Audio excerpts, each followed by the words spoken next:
Welcome, everyone. Thank you so much for joining us this morning. Welcome to the C+V Community Talk in partnership with Heritage Months, celebrating Pride, centering the LGBTQ+ student experience at DU.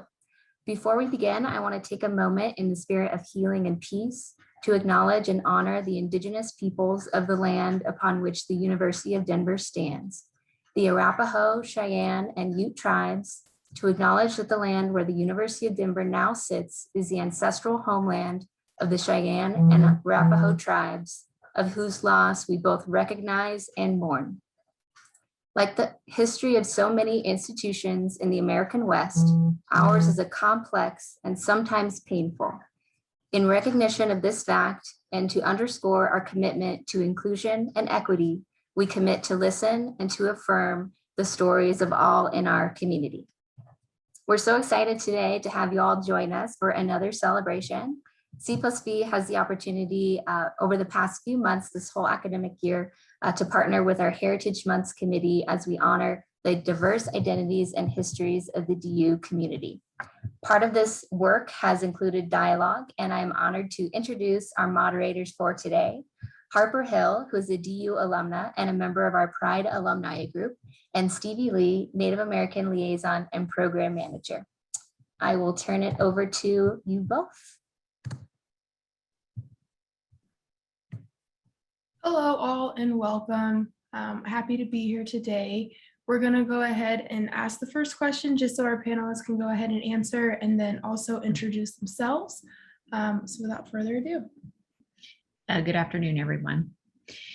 So the first question that we have for our lovely panelists is, what is the state of things for the LGBTQ+ community at DU, and what gaps may exist?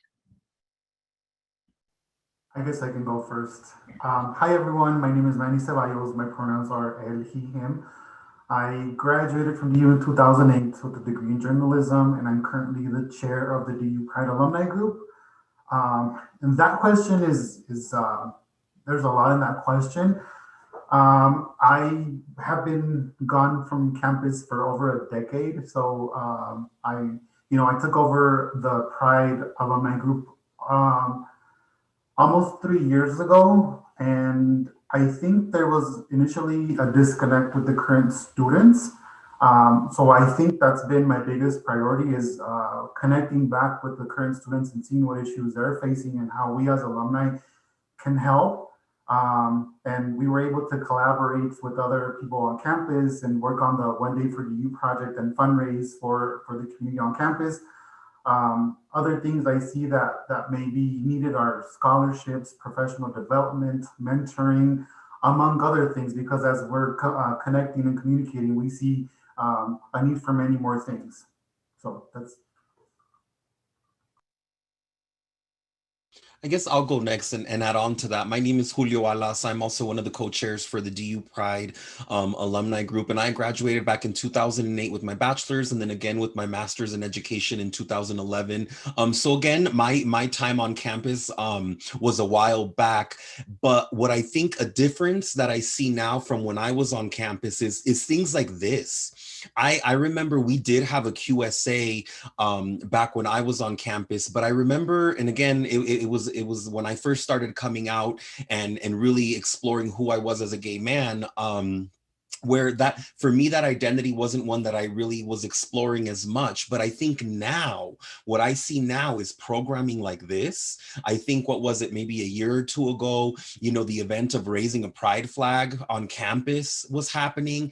And I think back to myself, like, what would it have been for me as, little gay brown Julio getting my undergrad degree, seeing that flag flying on campus, right? Like, and I remember the queer spaces that were there were amazing. Back then we were doing safe zones trainings, and I got to experience that through a professor.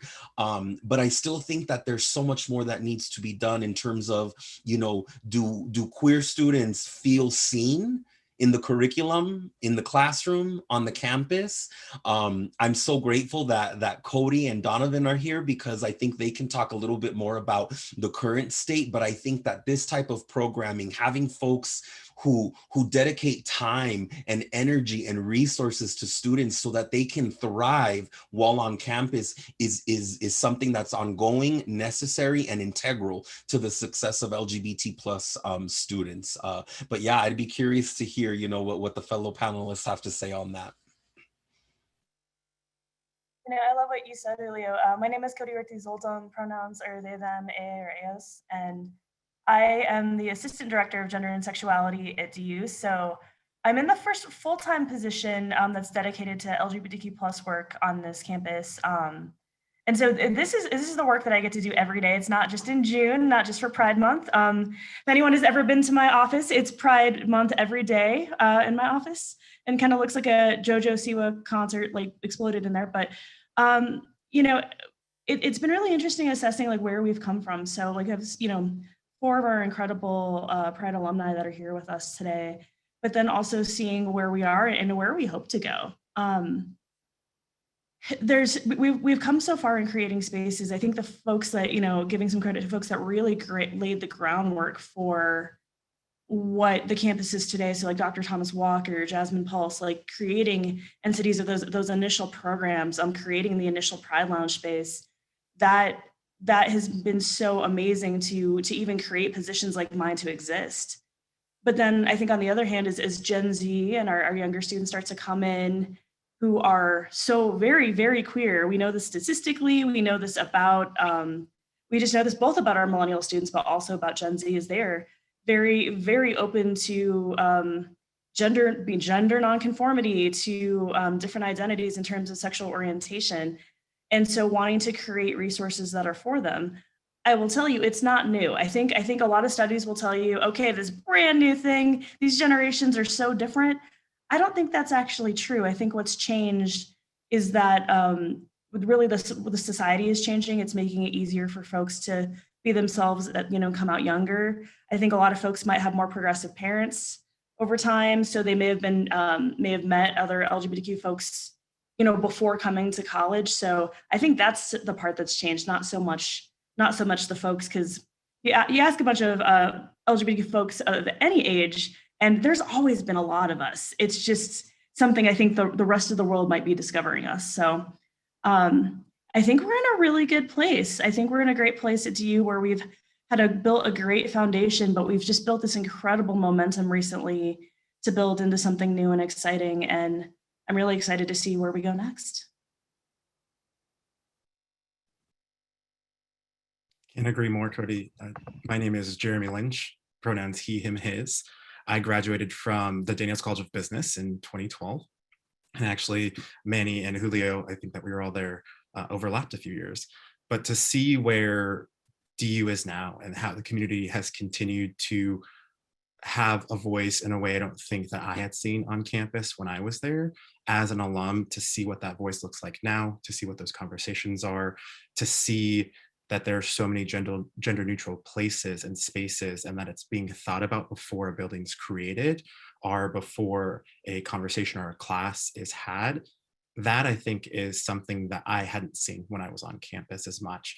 And to see that, and that piece of communication, I think is another piece that we are working on, right? In different regions. I live in San Francisco, California, so I'm not in Denver, but kind of getting that information, sending it across wherever someone might live, I think is maybe a gap that we're working on, understanding how to communicate. And I think this last year with COVID, for those who have the ability to connect virtually with whatever technology they can afford to have been able to do that in a way that maybe that boundary wasn't there before. So I'm really excited to see us continue to work through that piece. And I think that the community is really strong in a place that we have the ability to have that visibility unlike before. And of course, that's my personal experience, but excited to see where things go. Hello, I'm Donovan, pronouns he, him. I'm the current president of the Queer Student Alliance on campus, and I'm a rising junior, so I don't really have the experience to articulate how things were, but as for how things are now, I think it's an immense privilege that we're able to be visible and rambunctious and loud on campus, and visibly clear, which is an immense privilege, I feel. Or I guess is a low bar for other people, but I think it's really cool that we have a voice on campus and we're able to have like a direct line to administration. We can make requests, whether they're granted or not is totally up in the air, but I think it's really cool that we have the means to fight for our change. Thank you all for sharing. I think that a lot of great points is we've always kind of been here, but now there's more visibility and traction. And Donovan, you as a student, you provide some of the most valuable feedback. So thank you for all that you do as president. Second question that we have today is, how do we center the LGBTQ plus student experience at DU? You know, as anyone knows, I have a lot to say about that all day, every day. But, you know, I think the biggest hurdle that we face as a campus is realizing at what point did you start to learn about the LGBTQ plus community? Maybe you started to learn about it when it was just the gay community or the gay and lesbian community or the B and T. When did that even happen? Wait, then the L, wait, what are we even doing? What in the plus? Yes, because there's as we've gone through time, historically, those things have been added and very intentionally around organizing. And now we're even past the letters where that organizing is incredibly intersectional. So we're looking at race and disability and religion and all those other factors that are our whole self. So it's not like you're queer over here or trans over here and you're everything else somewhere else. We're our whole selves the whole time. And so I think that's been one of the biggest changes that's happened in terms of like national organizing around these issues. However, what happens is when our folks, when did folks start to learn about this community? So our support staff. Maybe folks, you know, the last time they took a sensitivity seminar, which that's what they were called back in the day, you know, was in the late 90s, and they knew about gay and lesbian people, and that was great. And maybe something about bisexuality, maybe. Or maybe they learned about trans folks on the Maury Povich show, which was not a good resource for the record. But that was how folks maybe learned about these things. Really, this community it's constantly needing to educate yourself and understand as you know, the civil rights movement for this community is still very much happening. And so understanding that knowledge, knowing that it's a commitment to continuously learning about identities and folks and how to embrace everybody. And so I think one of the things I come across a lot is folks really caring about the community in a kind of abstract way, but not really knowing how to support students and how to embrace different identities in a way that's really inclusive and just honoring of everyone's identities. And I will tell you a secret, all of us that are in this virtual Zoom room, we have to do it too. You only get your own one lived experience, right? And so within this community, we have to learn about each other, whether it be about racial oppression, whether it be about disability, whether it be about pronouns or other pronouns or flags. Just so you know, we don't know all the flags either. It's a constant progression of just the way this community comes together. And so I think the biggest thing I see that could really help in supporting our students is for folks to be open to the fact that it's an ongoing journey of knowledge and also knowing where to get that information. So like for instructors, maybe not asking your student and putting them on the spot, but call me up, call up your local LGBTQ resource center. There's ones that are nonprofits in the state. There's definitely folks on this campus. And really that's what we're here for, is to give that information, and we want to, so. Oh, I love that. All of that, Cody. Yes, absolutely.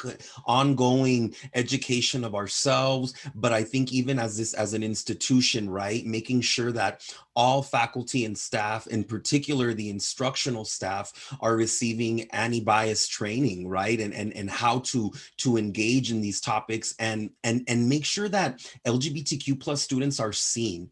When I reflect back on the curriculum that I was in and the classes that I took at the university, I can recall 2 courses from the 3 years that I was on campus, where I remembered learning about LGBTQ plus experiences, history, literature, art, in 2 classes, right? And it was social problems with Anne-Marie Vaccaro and then portrait of a pariah. And I can't remember the professor's name, but I do remember that those were the few times where I remember being seen. And I think that that's one of the things, I work in Denver public schools, and, a few years ago, our Black students called out the district and said, y'all, we do not feel like we are seen in this curriculum. We need to learn about Black people. We need to learn about our culture. And now we've created the Black Excellence Resolution, where this is a requirement for all educators throughout the district to be thinking about Black excellence. What does that mean? How do we show up for our marginalized groups, right? And I think that's something that instructors at any level, at any education or educational institution need to make sure that we're centering the voices of these students in our classes, and that they're represented, that we see them, so yeah, that's kind of what I think on that. I think you both bring up such great points. And my question is, how do we transfer this into the alumni world? Because as we're navigating this world, we're finding some of the same issues we faced when we were undergrad. We don't see ourselves, we don't see people who look like us. We're paving the way for the people that come after us. So how do we make that for the alumni world, and to make this space welcoming for students who are currently graduating? How do we do that? How do we make them feel comfortable and visible in these spaces?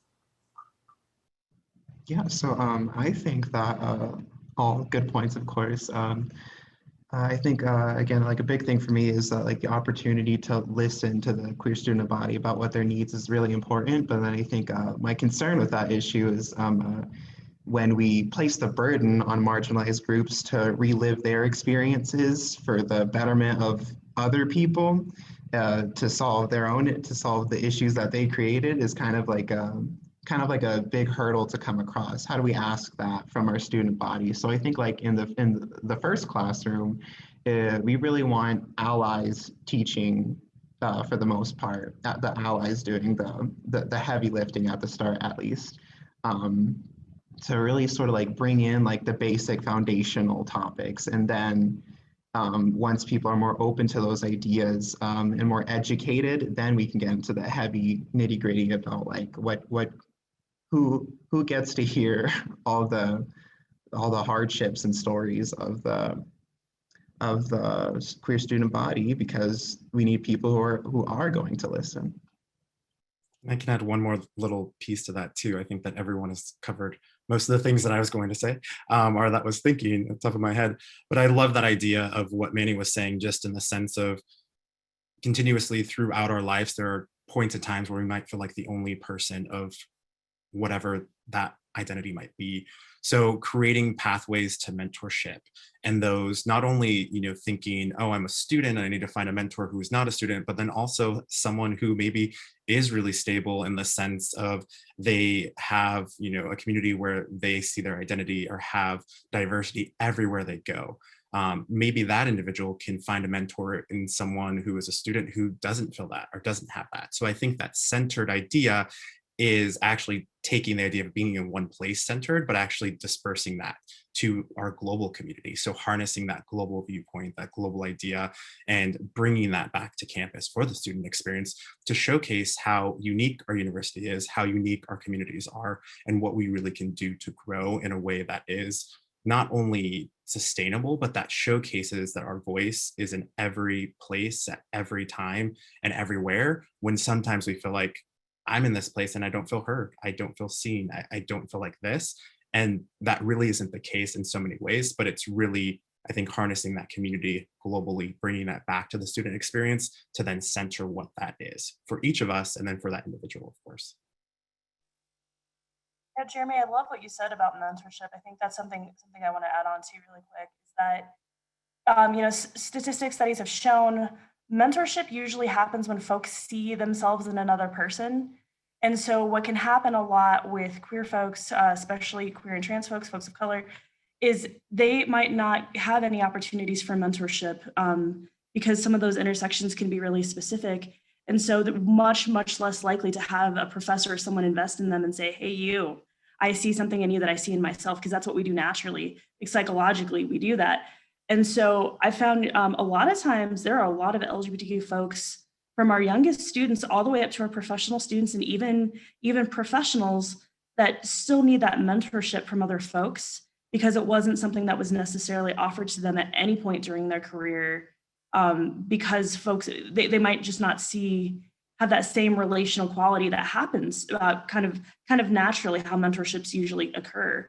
And so that's also something that folks can do, professor, staff, administration, is reach out to folks. When folks say they want that connection or that help, and I have to say, like, age and even career area has nothing to do with it. It's about being able to share something you've learned that perhaps that other person has never had access to. I love that, Cody and Jeremy. Absolutely. And that's one of the things that we want to strive to do is, because going back to the question about gaps, from my perspective, from where we're sitting, I feel like one of the things that our organization as alumni, what we really want to do is connect with the students on campus. One of the big reasons I got into this role was because a few years ago, we were invited to an event through the DU Pride alums, and Manny and I are a couple. He's my husband, and we met another gay couple at this event. And for me, I had never really seen that where, Manny and I, in our experience on campus, were always just, the gay couple, and everybody else was straight for the most part. And, when we saw that, I think, Cody, you termed it our gay elders. And there was something about that. I felt like I could see myself in the future. It was, I don't know, it was just very impactful. So Donovan, we got to link up. We got to get QSA together with DU Pride, but yeah, so that mentorship piece I think is huge. Julio, I feel personally attacked because I feel like you called me an elder. But I was just joking. Only, to add on that too, Cody, I think that mentorship piece of this is just so critical. And one experience that I remember having is I was doing an internship when I was at DU, working for Einstein Noah Restaurant Group, and I was working with the CEO and the executive team, and I was invited to the holiday party. At that time, I had a partner. I had just come out of DU, and I was so afraid to bring my partner to that Christmas party because no one else in the company that I knew identified in the same way as I did, as a gay male, and there was absolutely no one that I could talk to or figure out how to navigate this in a professional world. And then to think to myself, oh, I have to hide this piece of me that's so critical. And the thought that went into that took so much away from the other pieces of what I could be doing either at work or focusing on, outside of that. So I ended up taking my partner at that time, found out that our chief legal officer identified as she was a lesbian, and she brought her wife. And in that moment, it was just so magical and transformational for myself to then have a conversation, to feel seen in a way that I didn't. And then to be able to take that experience and tell others like you all today, just that one experience allowed me to open up and accept myself in a way that I didn't know that I could accept at that time. So that visibility piece, that mentorship, she has still become a mentor of mine now, still to this date, just because of that, her willingness to discuss things after that conversation and bring her wife to that event was really helpful for me. And I think that that's something that I want to continue to do. And that's how we center the student experience, right? We center it with taking these different stories, bringing them back and showcasing them as a whole, as a group. And I want to learn from students too. I think that's the thing that where's a gap. Like, I want to learn, what's that experience? Donovan, you're telling us a little bit about what's going on, but like, what else can I do? How else can I showcase these stories and what that experience is right now? Because that's so important, so critical, so we can continue to voice and grow this movement that we have, and that has continued to grow and grow.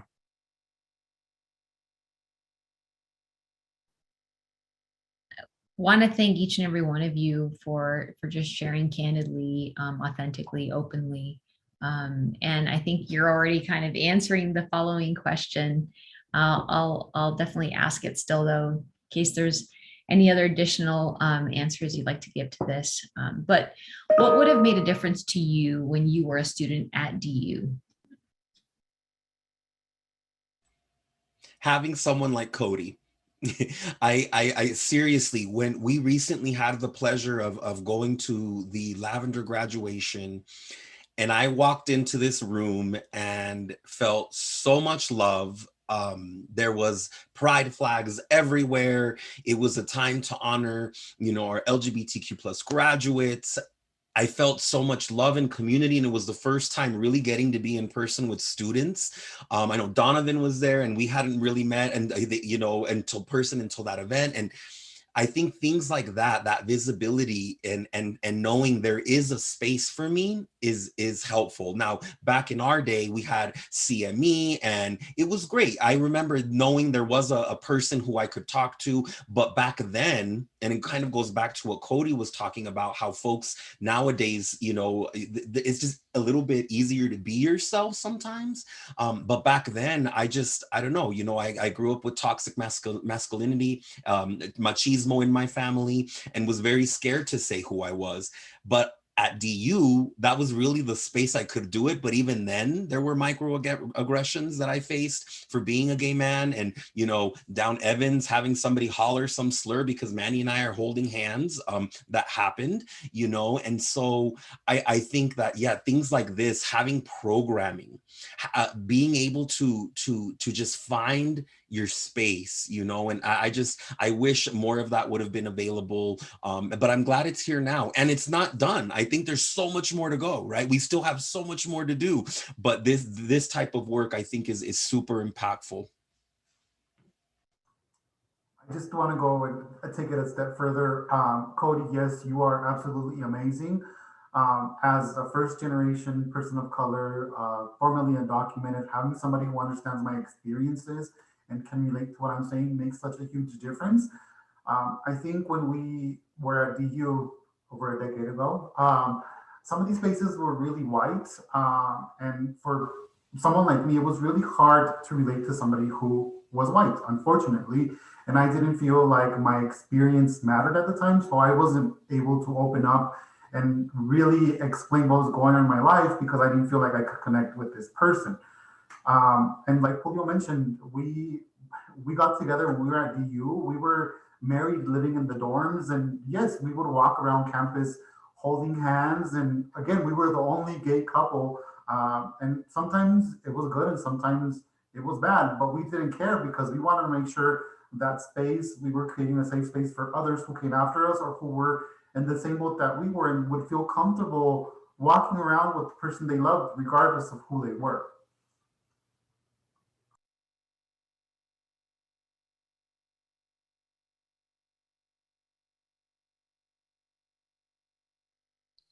I think a lot of the things that are happening right now too, we're seeing, you know, visibility in so many different ways with, you know, a pride flag being raised, with queer voices being across campus, being heard, events like this that we're having to really showcase and touch those different intersections. You know, Manny, like you were saying, you know, I came out when I was a junior. I was in Greek life. I was heavily involved in the Daniels College of Business, and I was extremely afraid to do that, to come out and to be my authentic self. And I made a decision to do that. I had a partner. It made it a little easier for me. And that was kind of my grounds for this is why I want to do this. And there wasn't really, I didn't feel there wasn't a Cody. There wasn't a person that I felt that I could go talk to in secrecy, because that's how I felt at that time, to protect and do things that I wanted and the way that I wanted to come out. And I didn't feel like that was there. So having programming like this and more visibility, we did have the QSA, and I'll never forget, there was an ice cream social, and I was so afraid at this point in time that there was an ice cream social going on campus in the center of the lawn. I really wanted some ice cream, didn't know what the program was, went to get it, realized what it was, and I was like, oh my gosh, everyone now knows my identity. Everyone now knows, like, there goes everything. And it was just such, I still anchor in that experience because it was so sad and hard for me. But then it was such an experience where I was like, it was just kind of that pushed me over the edge where I don't want this anymore. This is not who or what I want to be. So having the QSA now, Donovan, that is then created and what you're doing, having those different pieces, that's, I think, that out and proud and loud, like you were saying, wasn't as prevalent on campus. So I think that those pieces are really important and would have continued to push my ability to accept myself. And I think that that's what's happening right now and what we're seeing on campus, which is amazing.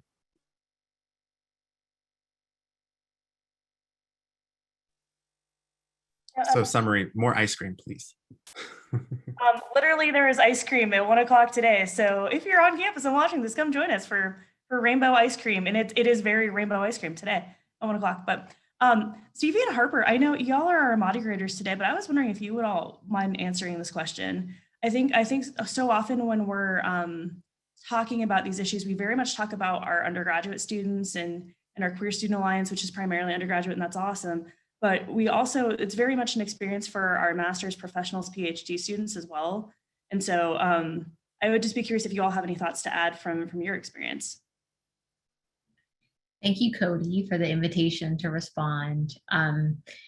For me, so I am an alum as well from the, got my master's in Corbell, and that was back in 2010, 2011.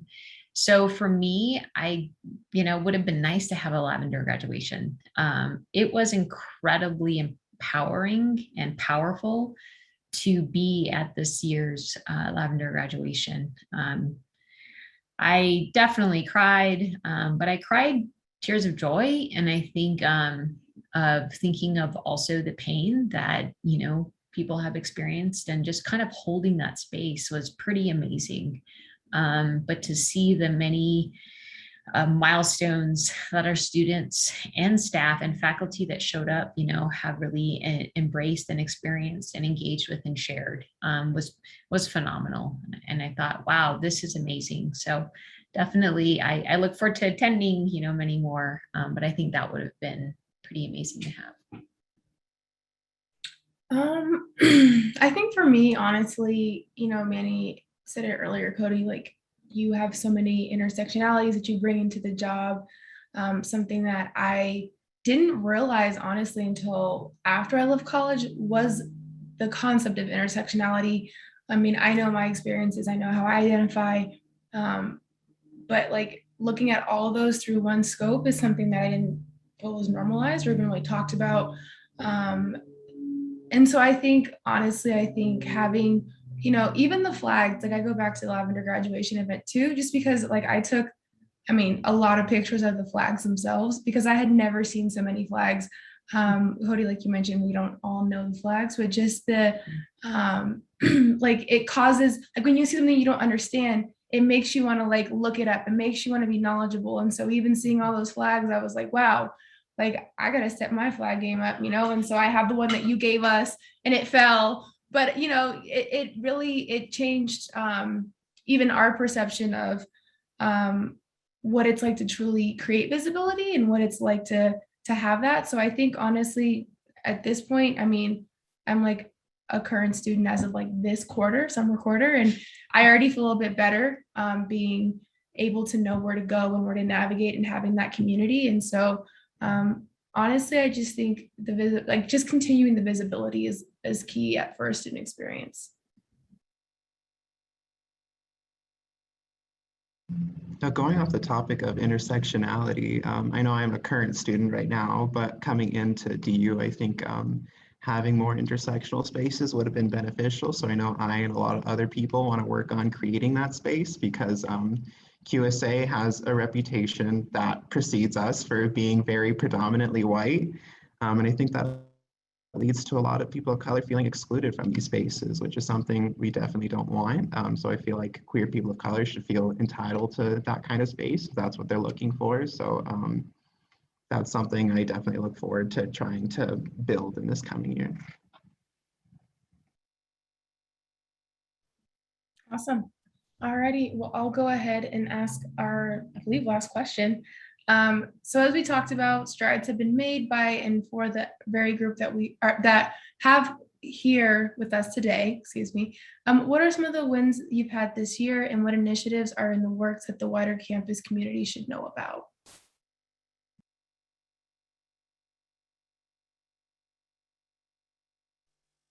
So I have so much to share, but before I get there, I would love for our alumni, because I'm so proud of you. Y'all did something amazing, and y'all collectively are a win. So you please take a moment to brag on yourself, because you're amazing. You should do it, Manny. Take it over. This started with your brainchild, and I love that everybody on this panel was at this event. So yeah, Manny, take it away. So as I mentioned, I've been doing alumni work for over a decade. And as a first generation person of color, formerly undocumented, DU was really expensive. And one of the major struggles for me was going to DU because I didn't have a lot of money. So when Julio and I took over this group, one of my legacy was to create a scholarship, which we're going to work on in this coming year. But earlier this year, we had a meeting, him and I had a meeting, and I told him, I was like, babe, I really, really want to do something for the community. I want to start a scholarship. And Megan, who may be on here, was amazing at getting us to meet with Cody, to meet with Adrian, and so many people. And we decided to take on the One Day for DU fundraising project and fund the DU LGBT plus clothing closet, which provides so many resources to all the current students on campus. And it was so great to see the community come together and support such a great project and have such a positive response from everyone on campus. Like I was so surprised, but also very, very, very proud that there was so much support for our group and for the project and for the students on campus. Our initial goal was to raise $3,000, which for us seemed like a huge goal. We weren't sure we were going to meet that goal, but the day of, we actually raised, I think Cody, you mentioned over $11,000 for the project, which I could have never imagined we would have raised so much money. And so in terms of strides, I think that speaks to something that I would love, if there's anything that everybody on this call takes away, is the power of community, collective power. I think that, you know, we all the people on this call, and hopefully the people who are registered for this, I feel like we know each other, and I want us to continue building these connections. In particular for students, please reach out, because so many things are possible when we come together, when we use each other's strengths to really make things happen. You know, like Manny said, we had no idea what we would be able to raise. We just said, you know what, we need a little bit of money just to, you know, support programming at DU. Cody, help us figure out what we can do. We came up with this project, again, collectively, right? And then Harper and Ryan Rose come along, and you know, they end up joining our group. And I mean, so many things start happening, you know, and it just, I don't know, I think we need more of that. So in terms of what's coming, get involved with us. If you're a student, you know, consider hitting up QSA. You got Donovan right here. He's awesome. Like, you know, like see what's going on there. Cody's another great person. Reach out to us if you would like to learn more about how you can get involved with the alumni, and figure out, you know, what kind of partnerships we can continue. But that definitely has been one of our big wins, you know, and raising some of that in terms of the alumni end. I just want to add one last thing. Julio and I have many ideas on what we can do as alum, but there's also other voices and other experiences out there that we're not aware of. So if you see something that's not being done, or if you have ideas that we're not talking about, please come talk to us. We'd love to support and help you in whatever way that we can, because we want everyone to feel welcome at DU. So if you have any ideas or want to link up, just hit us up. We're always available. We'll give you our phone number, our emails, whatever you want, and we can totally link up. And in regards to QSA, Queer Student Alliance on campus, we're definitely working on, we had a rough year, of course, with the pandemic, but our in-person events turned out, towards the end of the year, turned out to be pretty wide turnout. So it's nice knowing that we still have that community that wants to be active and participate in our events and be a part of Queer Student Alliance in the future. So one of the big initiatives that my team and a lot of other people are working on is catering to our catering towards students who are coming back from a pandemic, looking for that social connection. We know we're going to have a lot of people, probably, hopefully even more than past years, trying to come to QSA in order to find connection, to find community. And we want to really get a head start on that and create those spaces for people to engage and find people to at least be friends with. And I'll add from that alumni perspective too. Cody, go ahead. I think you unmuted before I did. Go ahead. Thank you. So I would say, on that similar vein, that when you think of community, there's a lot of opportunity in Denver specifically and in Colorado, just physically because of the campus. So a big win for myself has been able to represent, the Bay Area, the San Francisco community, as a person who's moved from college, who's moved out here and restarted a life, built a network. And I think that has been a big win to work with Manny and Julio and Cody and everyone on this call to really understand how do we build that transition of us being able to move somewhere else so that we don't feel paralyzed, so that we're not afraid if we haven't had family members who've had money to, send someone here, or this isn't some story that people are used to. First generation college students, how do I accept this job and then actually afford to move, or not be, again, so afraid or worried about certain things because I haven't had experience or haven't had a connection to someone. So I think that has been a big win for me, is to be able to connect with students and other alum who identify in a variety of different pieces of our community, and who, through staff. I think one of the questions is how can staff get involved? And Cody, I'm sure you might go on to this a little bit too, but doing that transition thing. So for me, it's, if there's a staff member or someone at the university who wants to connect a student with an alum who's in a specific location or an experience, I think that's something Manny, Julio, and I, and all of those who want to be part of that alumni pride organization can do. We can start building that network, we can start building that list and essentially connect in that way, because right now we don't have something, I don't think, set up as easy. We have a volunteer platform we're working on and other things inside the university that they're going to launch nationally, but I think there's a lot of opportunity there too. So, and Cody probably has more that he would tell us about. I do. And kind of on, well, I'm going to answer this in two different ways.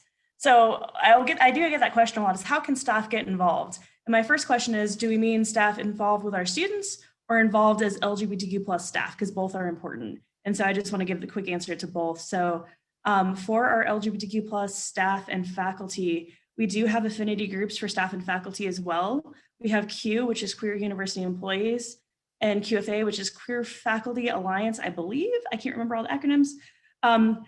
It's not just the Queer Student Alliance is the only organized LGBTQ organization on campus. I think right now there's about 12.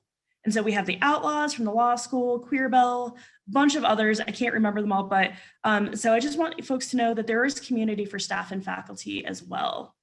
And so that's just something to know for folks within those identities. And allies are welcome in those spaces as well. So that's just a little tidbit about that. But what I'm guessing this question referred to is how can staff get involved in terms of support or working with these students? And the answer is, it's amazing starting with the work that you do at DU. When it comes to our community, there are usually needs across the board in any kind of student services and teaching. So it's amazing how many things around identity can impact a student experience. So from name changing to someone getting pronouns right, to the way folks interact with students, bathrooms, plumbing, where a student lives, financial aid markers. I mean, you tell me what your job is specifically, and I can tell you this very specific thing that you can do to help the student community in the work that you do already. Yes, definitely the broader piece of educating yourself, but also very specifically, what's your job and what can you do? And I promise you there's something quite specific that would probably be tied to your day-to-day work that you can do to uplift this community. And so definitely reach out. There's quite a few departments I've gone into to speak to the whole departments to get, kind of broader, bigger ideas. I think we did a big session with admissions last year of how can we make the admissions process more inclusive? How can we make, you pick the thing. I know our parent and family groups have been amazing as well, because it's how can we make those welcome stickers that, that say welcome family and not just mom and dad, or different ways of doing things, and even how we greet students when we're not sure if they're out to their parents or not. There's a lot of ways we can say please and thank you and not use gendered language. So there's so many different things that we can do to support students. And right now, I think a lot of it is more individualized. I think for folks that are really passionate, I encourage you to reach out, but we hope as we grow that it's things we can do as an institution that we start to make part of our sustainable, work that we do. A lot of us started using our pronouns and our email signatures now. That's just something we do now. creating movements like that that are just part of the norming of how we socialize everything here in this experience. Thank you for the questions, and also thank you for all of your responses. This has been an insightful conversation, to say the least. We do have another question that has come from our audience, and that is, and any one of you, please feel free to answer. Can you share an experience of when an ally has supported you as a person with a queer identity? And also, in addition, they said, thank you all for sharing so far and for all your hard work to make people feel loved and accepted. I think the most recent that comes to mind for me is in engaging in this work.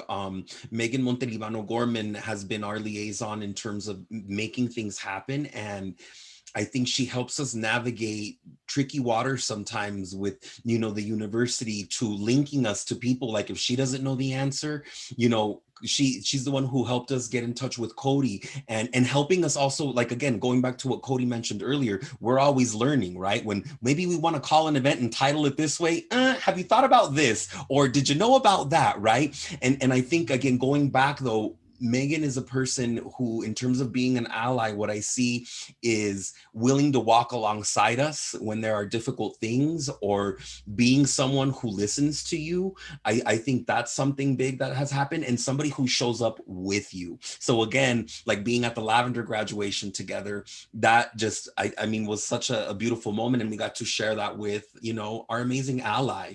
So for me, immediately, that's somebody who comes to mind, somebody who believes in you, believes in your work, believes in your vision, and stands with you. I think also to go off of that, it's somebody who can navigate spaces. I, as a person of color, if I say what I don't like, the things I dislike, I come off as being angry, or that I don't like the university, that's not the case. I don't dislike the university. I'm not angry. I want things to change, and that's just how I am, and my experiences have shaped how I feel and how I speak about certain things. And I need, as an ally, be receptive and take what I say and take it to where it needs to go, and start doing things so things can start changing, and not simply ignore what I'm saying and pretend like you're doing something and don't do anything.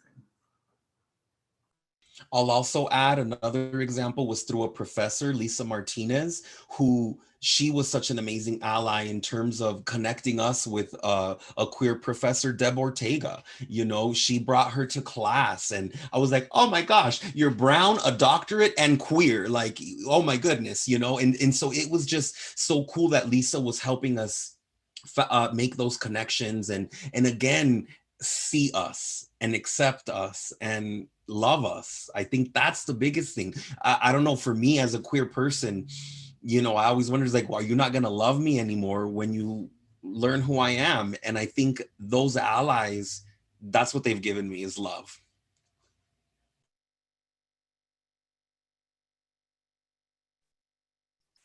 I'd also like to say Lilly Lam, who's on this call as well, who did the introduction, has been an amazing ally in supporting, I think, my own journey of my acceptance, but then also understanding, you know, the piece of it is on our allies just as much as it is on ourselves to understand ourselves, but our allies to do the work, to read, to do the research, to do those different things, and to not expect those who are part of the LGBTQ community to give the answers.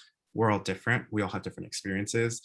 I identify as a person of color. My father is white. My mother is not. She's Latinx. And that experience is very different because of what I look like on the screen and the whiteness of my skin and the privilege that comes with that. So when someone asks me something, my experience might be very different from maybe Julio or Manny's experience. So I think understanding and doing the research on your own as an ally is really key and important to being that person that really stands up, showcases your commitment, and has, I would say, big change. And I think, Lilly, that you've really done that with this group, with connecting us, with the work that you do, and really just, you know, I think you've provided feedback to me on things that I get to learn. I think that that's amazing. And that willingness to be able to say, listen, I'm an ally, this and that, and, you know, learn from that, I think is amazing. And for me, that's been really great this last few years to work with you in several capacities.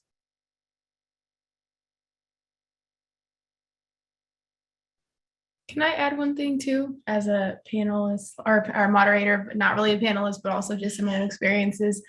I think one thing that I'm like constantly learning and trying to teach about is inclusivity with being an ally. So like I can't pick, just to be an LGBTQ plus ally and then not choose to look at, all of the other, let's say, racial minority things that are going on. You just can't pick and choose. And so I think one thing that's really important that I've found when I look at someone who's an ally is not someone who's just like, I'm here for you, let me know if you need anything. But at the same time, like, I don't really know how they stand on like, other issues. And so I think because, it's not as simple as having one issue that you want to champion for and then not talking about others.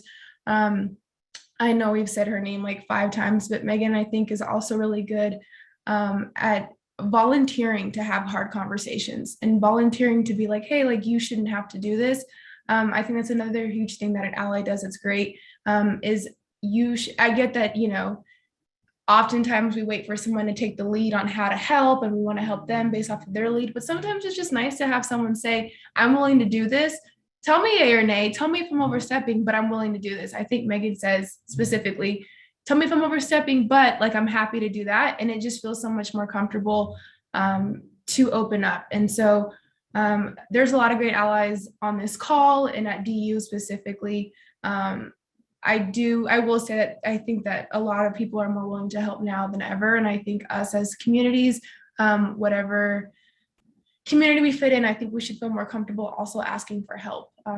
Because sometimes I feel like if somebody does something and they have a voice from, my community or my opinion or my best interest, I'm like, are they going to do it right? Are they going to say it right? Are they going to get like my right point of view? And so sometimes just trusting in those allies as well is pretty big. And like I said, inclusivity for all of us. I can't be for one group and then, vocally not be for another group, because it makes it harder for people who are intersectional to come to you and want any kind of support. I love what you said, Harper. Absolutely. And it's like when I think of allyship, like when I envision what it looks like, it makes me think of our joint council students. So that's our students who are affinity group leaders. And they really embody this idea of allyship across identity. So like coalition building, I look at last summer, during COVID, but then also where folks were going out and protesting a lot. And really, I think I was just telling Donovan this yesterday. One of my favorite days that I've had doing this work was when students came and made protest signs with each other. And it was for both the different marches that were going on, but it was also for the Pride Liberation March that was really centering Black Lives Matter, and everybody was making like rainbow Black Lives Matter signs, and it was just and it was folks across multiple identities, trans folks of color, queer folks, hanging out together, painting these incredible signs, and just in the way that summer was spent with everyone supporting each other. Also, a lot of our queer students were heavily involved in organizing RAR, in concern for Indigenous students, and they, for me, really model what allyship is yes, acknowledging our own experiences, but also acknowledging the places where we have privilege and we can champion each other and, intersectionally support each other and build that unity and coalition building. I don't know. I love getting to witness it, because I'll tell you, like they really give me that hope for the future of what equality and equity for everyone really looks like. And like Harper, like you said, where it's not like I support one issue and not the other, but we hold people up, period. And they model it so incredibly well. I did also want to just say though, in terms of allyship, we vote with the last couple of years for Louder Graduation. We've voted and done little community awards. There are DU Proud Awards. And I wanted to highlight, this year was our, this is not an award that's given out every year. It's just for when it seems that it fits, and our Ally Administrator Award. And this year we gave that to Dr. Nikki Latino, who is our current Dean of Students and Associate Vice Chancellor of Student Affairs. And it's interesting because it's generational. Manny and Julio will tell you stories about their connection with Nikki. Those of us that get to work with Nikki day to day can tell you stories of holding up allyship constantly and going back to, the drawing board of how can we continue to grow? And I will tell you, lately it's been a daily conversation, and I appreciate that effort so much. But also she takes the time to connect with our students as well and hear their voices. And it's an ongoing commitment and something that I really honor. So shout out to Nikki. I think at this time, I don't see any more questions, and we're kind of nearing the end of the hour. So Does anybody have any last thoughts or anything else they want to talk about while we're on here? I just want to say thank you. Oh, go ahead. I just want to echo what everybody has been saying, that this feels so good to see all of us in one space. Thank you all for all the hard work that you're doing. Thank you for everything you continue to do and will continue to do in the future. Know that you count with my support. Whatever you need, you can always reach out to me. So I'm so happy to see all of us in one space. Thank you all. Took the words right out of my mouth. So happy to be sharing this space with all of you. Thank you to Lily, Weston, and Linnea for getting this event together, and Stevie and Harper for moderating this, and to all of the amazing panelists, sharing this with you all. But let's all continue this. It doesn't end here, Please reach out. Those of you who attended, thank you. Reach out to us. How can we connect? Let's keep this work going. And Donovan, I was wondering if there's anything else that you wanted to share with folks, knowing that a lot of the folks who make big decisions are watching this. Is there anything else that you'd like to share?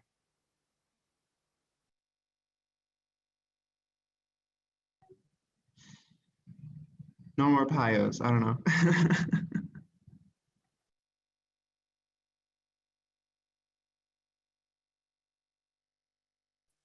I'll also say that, intergenerational piece too of, Julio and Manny, we were all to each other. You knew me when I was identified as straight on campus, to now be back in this space working on this together is amazing. So I think as staff members, students, whoever you might be on and however you might identify on this call, just know that it doesn't just stop here. It's something that continues. It's something that you can build in whatever way that you need and that serves you. And we're also here for you in so many ways. And I think as you're going through different trainings, if you're a staff member or faculty, I was in a training with a few individuals on this call. They called out that the training was having difficult conversations. They called out that it was really focused on people who are more of a white experience, and it wasn't those of different experiences, people of color. And that was a transformational moment for me in that, not realizing that.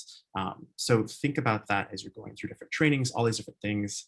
Stand up as a community and be resilient. That's who we are. It's built into us, and it's not just 1 month, it's not just 1 day. It's what you see here and what you see at home. So I'm just so honored to be here with you all. Thank you all. Cody, would you be willing to talk about the awesome events you have put together for the rest of the day? Yes, absolutely. So we have a whole day of events planned. If you're not here yet, you should come. It's going to be great. From 1 to 2 o'clock, we're having our own mini DU Proud Fest. So this is taking place in the Village Green, which is across from the community commons. So kind of between Border Ridge College of Education and the DeMond Family Residential Village. That is where we will be. We are having rainbow waffle cones from Ben & Jerry's, tons and tons of Pride giveaways. So come check that out. And then this afternoon from 4 to 6 p.m., we're going to be having our 3rd annual Pride on the Patio. So it's music, social hour. We have appetizers. There's going to be a cash bar and soft drinks available. We're going to be hosted by Sheiks and Mess and Captain Itterpants. They're hosting drag bingo and also performing for us. We have prizes. It's going to be a really fun time. And even if it gets rainy, we have an inside location as well. So please come and visit us for the rest of this fun day. And thank you all so much for being with us today. We appreciate you all so much, and happy Pride. Thank you, Cody. Thanks for your hard work in putting that all together for us. It's going to be awesome. Hope to see some more folks out there. Just wanted to reiterate my thanks to all of our panelists and our moderators. Thanks for sharing powerful experiences and advice and everything that's making our community better. We really appreciate you, your leadership, your advocacy in all your different spaces that you represent. Please check out the chat. We have a whole bunch of resources and information for everyone there. I believe we'll send out a follow-up email with some of the same information as well. C+V, I think we are taking a break for the rest of the summer, but we will be back and strong in fall with more Heritage Month celebrations. Also, thank you to Linnea, to Weston, to everyone on the back end that helps make these happen. The committee that puts all these together. There's a lot of people working behind the scenes, and we really appreciate your work as well. So with that, I will close this out. We're 2 minutes over. I hope you have a great rest of the day. Hope to see you on campus. And if not, we'll see you soon. Thank you.